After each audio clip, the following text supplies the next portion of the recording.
So if you're thinking about starting an online business, do not continue until you've watched this video. Now you're probably wondering who I am. And in fairness, no, I'm not a millionaire. No, I don't drive a McLaren. And no, I'm not here to sell you some get rich quick guide. But I have had some success as well as a lot of failures with my own business, all while being at university and as a 20-year-old. And to be honest, I kind of wanted to make this video for myself. I've literally written a list of the 5 biggest mistakes I've made and what went wrong in the first 12 months of launching my own business. So I want to go over these mistakes, look at what I've learned and how this could potentially help you with your own business. So let's get started with the first mistake I made. So the first big mistake I made when launching my own business was not getting enough validation. And what I mean by this is I didn't speak to enough people who I was going to be selling my product to. I got really excited about having this business idea, first decent one I've really ever had, and went ahead and started building the product straight away. Now this is a huge mistake. The problem was we'd built our product and our business based around assumptions, and these assumptions ultimately led to a massive mess when we started bringing customers in, and we realized pretty early on that the product we had wasn't really suitable for our audience. And as annoying as it is, this could all have easily been prevented by speaking to our ideal customers really early on. Now there's so many ways to get validation and speak to your ideal customers, but the first thing you kind of need to do is identify who your ideal customer is. Now there's quite a good way of doing this, and that's by creating a customer avatar. Now what this is kind of like a profile of your ideal customer. So you look at where they hang out online, whether it's on Facebook, do they use Instagram, how much disposable income they've got. This will also help you identify their pain points of what are they struggling with, and then help you be able to develop the business based on what you've learned about them. Now I know personally, I hate doing research, but this is such a crucial step and something I really wish I'd done earlier on. Researching who your customers are is going to be absolutely key moving forward.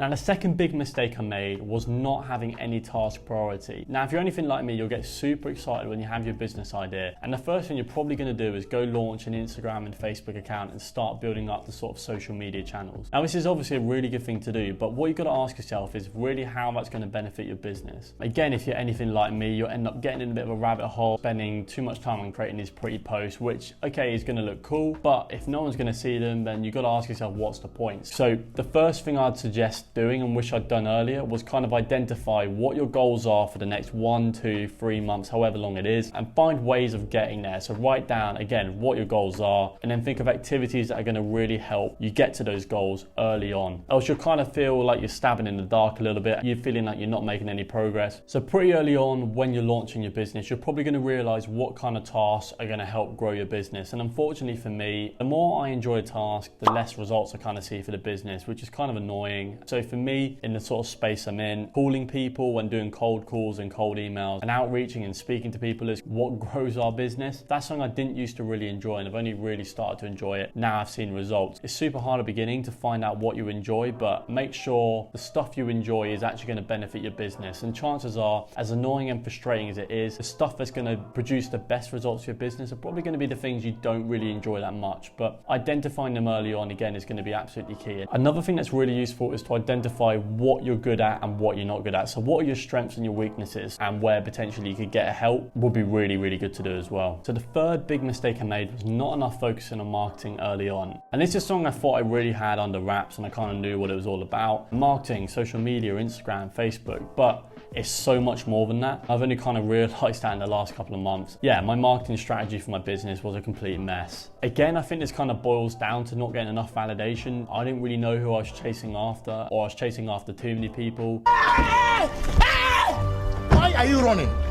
Why are you running? And really didn't have a proper grasp on who my customer was and how I was going to reach them. And this leads me on to having a good go-to-market strategy. How are you going to reach your customers? It was so easy for me to say when I launched my business, oh, I'm going to use Instagram, I'm going to use Facebook. But these things cost money. And if you're a startup, you don't have a lot of funds available, spending thousands of pounds on Facebook and Instagram and not really having an understanding of who you're going after, it's going to ruin the business.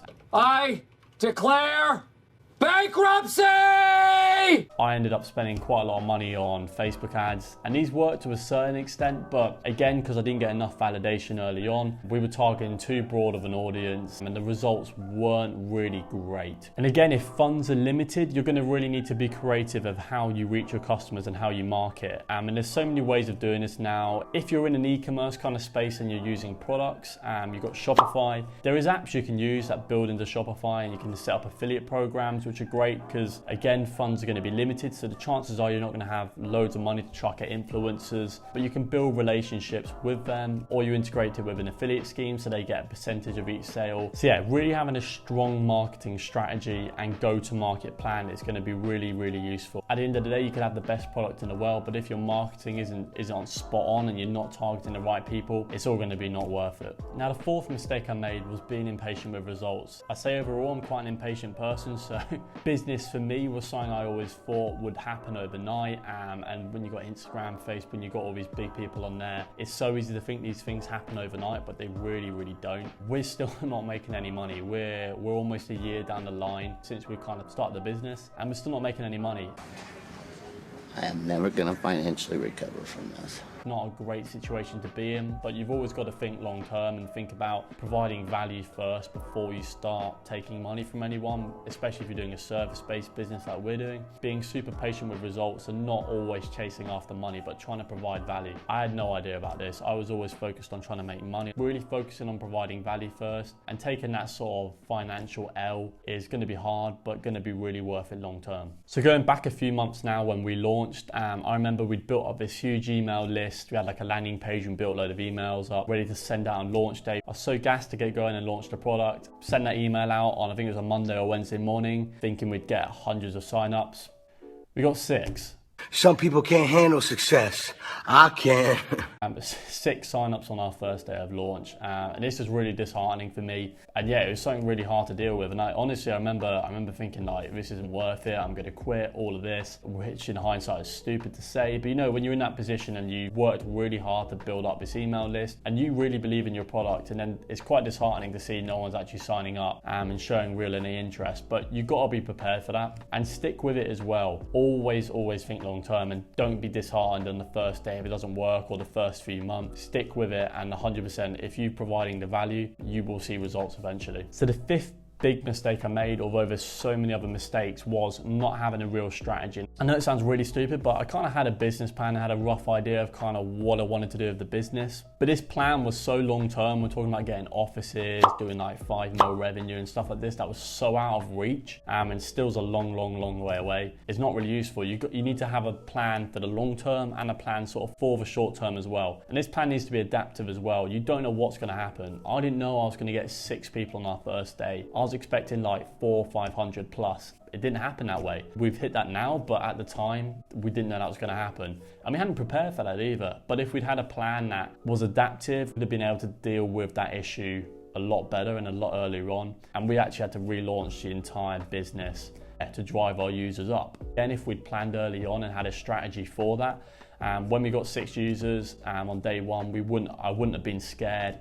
And yeah, we could have adapted to that in a lot better way. So something I've only just started doing was kind of breaking the business down into sort of 5 areas. So the kind of 5 ways I break down the business now are into value creation. So what are we trying to provide and how are we doing that? Marketing, so how are we actually going to reach our customers? Sales, actually converting the marketing and converting potential users into actually paying users and using the site. Value delivery, so how what we've promised in the value creation, so how in our marketing and sales, how are we going to deliver these results to our customers? The last one is finance, so how much is costing us per customer and how much it could generate us, etc. Having a grasp on the financials is really good as well. So when you're thinking about the different parts of the business, make sure they try and fall into one of those categories. So many different ways to do it, but that's kind of what I use now and how I break the business down. When you start a business, it's going to be super overwhelming. There's going to be so many different things to do. And if you don't get these things down, you're going to forget them. I remember we launched and I hadn't got terms and conditions on our website. And it is the stupidest thing ever. I just didn't upload them. I forgot to. So we had no terms and conditions. Yeah, if someone wanted to come pursue us, would have been Oh dear, we are in trouble. Thankfully, we only had 6 users. It wasn't that big of an issue. But yeah, little things like that are just really important, and getting them down on the list and breaking the business down is going to prevent that from happening. So I really hope this video has provided with you some value, and by no means am I an expert at all, but I just really wanted to share kind of what I've learned so far. I hope it's kind of given you some idea of what not to do. But really, if you're thinking about starting a business, my one bit of advice would be to just start. I know it sounds silly, but it's probably the best bit of advice I can give you. And although it might not pay in the beginning, or you might not see the results you're expecting like I did, don't quit. Really stick with it, and don't worry about failure either. Again, I'm really grateful for you taking the time to watch this video, and I'm super excited to continue making videos like this, share what I'm learning along the way. But in the meantime, take care and just get started.